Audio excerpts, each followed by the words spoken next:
everybody. Russ of the West Ham Network. Hope you're safe and well. Happy Friday. The weekend is almost upon us, and West Ham can't run it until Sunday now. We'll have we had the Julian Lopetegui press conference just after lunchtime, and wasn't that exciting? And obviously this morning we spoke about the Ghanaian defender Adam, who we are having a look at. He's on trial, and he's training with the under-18s to see if he's going to be,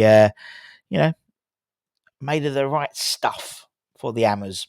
Last night we had the first of our new series, Desert Island Games, and we had Martin Godliman, the voice of West Ham, the voice of your West Ham DVDs as well in the mid-90s, taking us through his 3 games that he'd like to take on a desert island with him. And for that, you can't pick the last game of the bowling, and you can't pick the play or the Conference League final in Prague. So he picked one from the 70s, he picked one from sort of the late 90s, early 2000s, and then he picked one from our recent European run as well, which wasn't Prague. Not recent, the first year. So go and check that out. It's really good. If you have an hour or so to spare, or an hour and a half by the time he ended up cracking on finishing.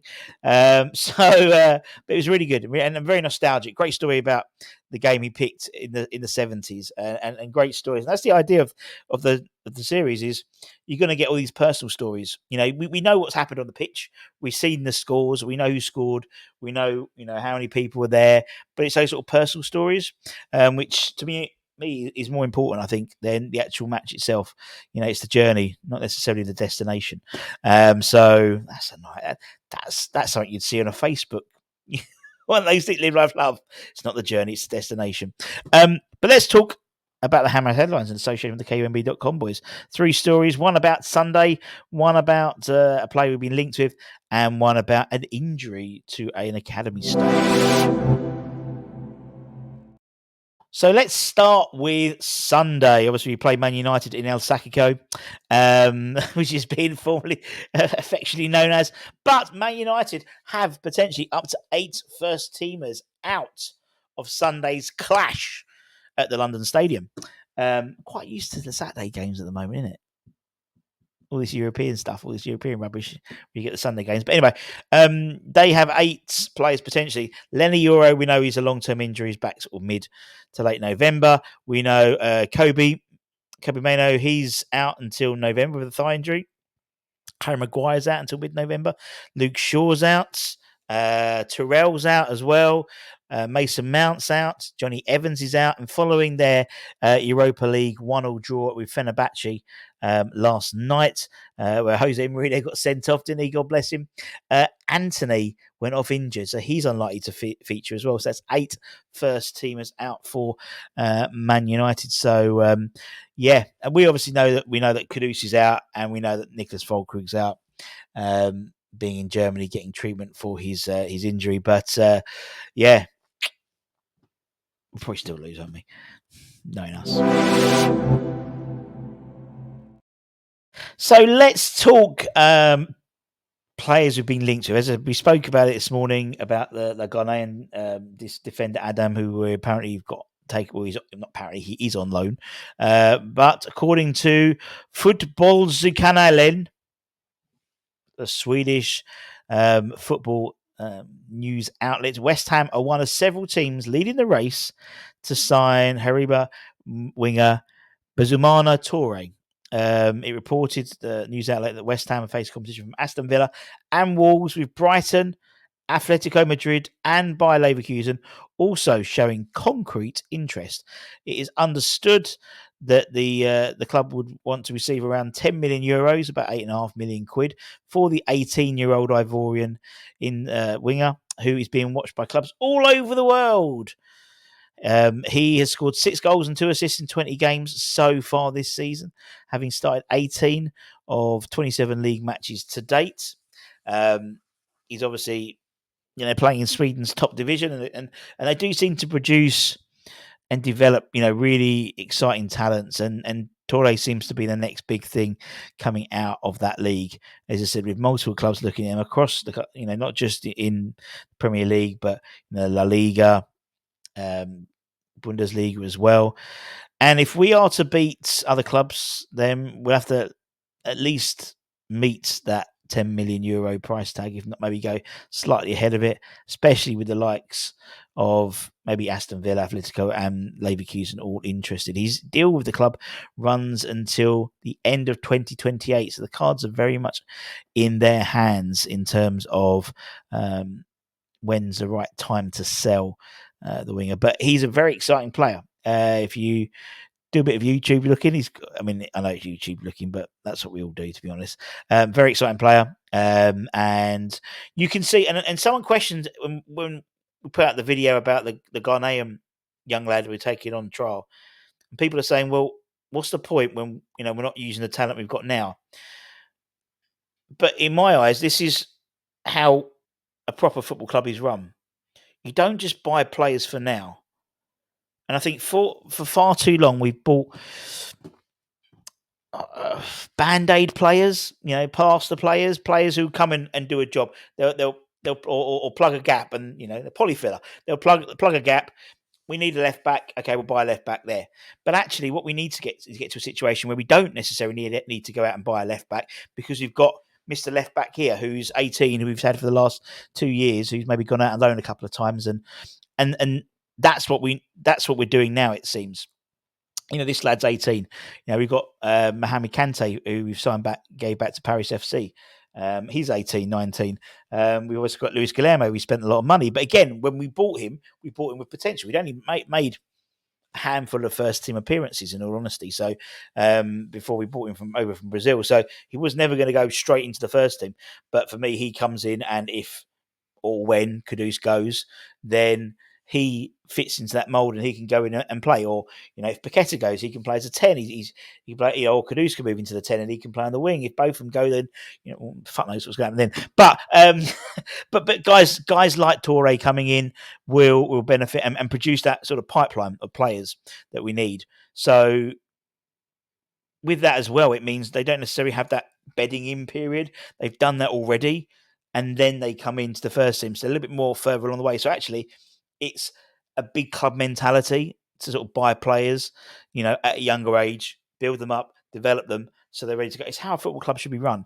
And I think we're so used to being in a situation where we buy players to go straight into the first team squad, because we always have. Maybe it's a small club mentality, maybe.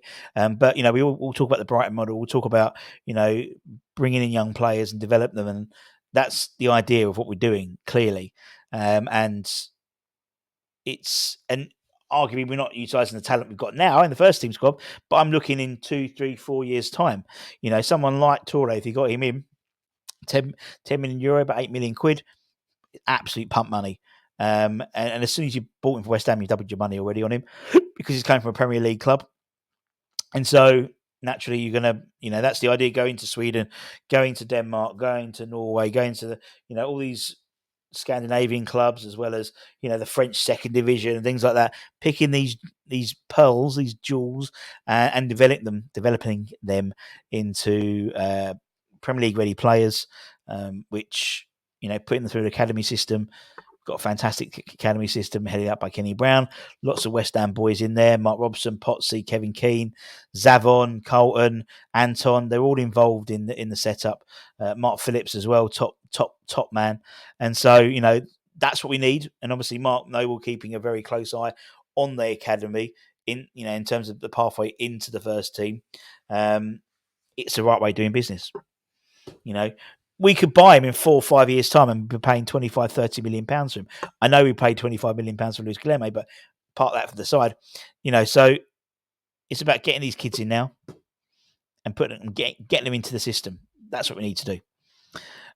So we'll see what happens there. Now, one guy in the system and an academy product, Levi Lang, he's having a bit of a rough time. Bless him. He's returned back to West Ham on loan from his to Cheltenham Town to undergo exploratory procedures into a knee injury.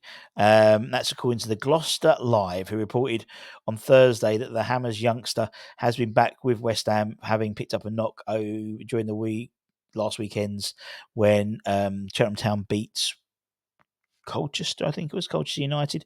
He came on at halftime as they picked up their 4th League Two win of the season. And unfortunately, he could have picked up a bad injury. He felt as though he was starting to get back. He started quite well in his loan spell, and then he got a little bit of a niggle, got dropped, or wasn't featured. I don't know if he dropped or not featured.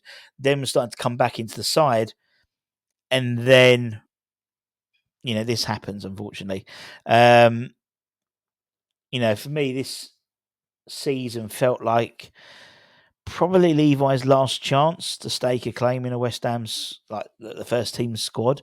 He's 21 now, and you expect players at that age to be starting to knock at the door, and he won't be able to do that unless he shows what he can do in League One. And so hopefully the injury isn't too bad.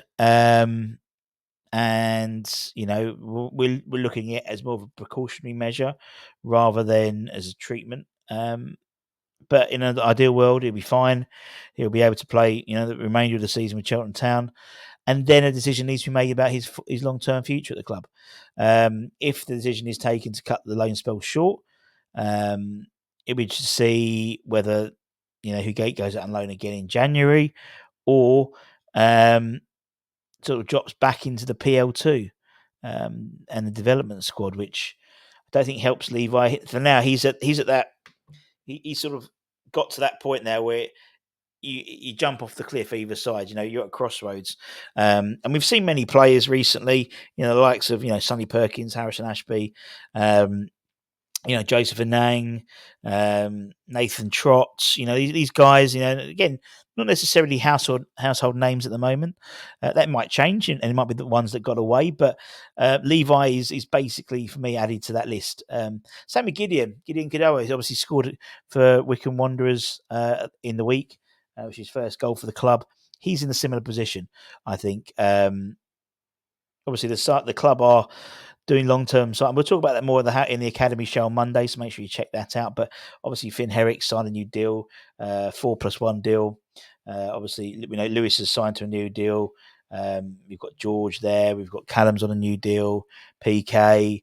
And it seems to be this sort of bottleneck now where you've got probably about half a dozen players who are there.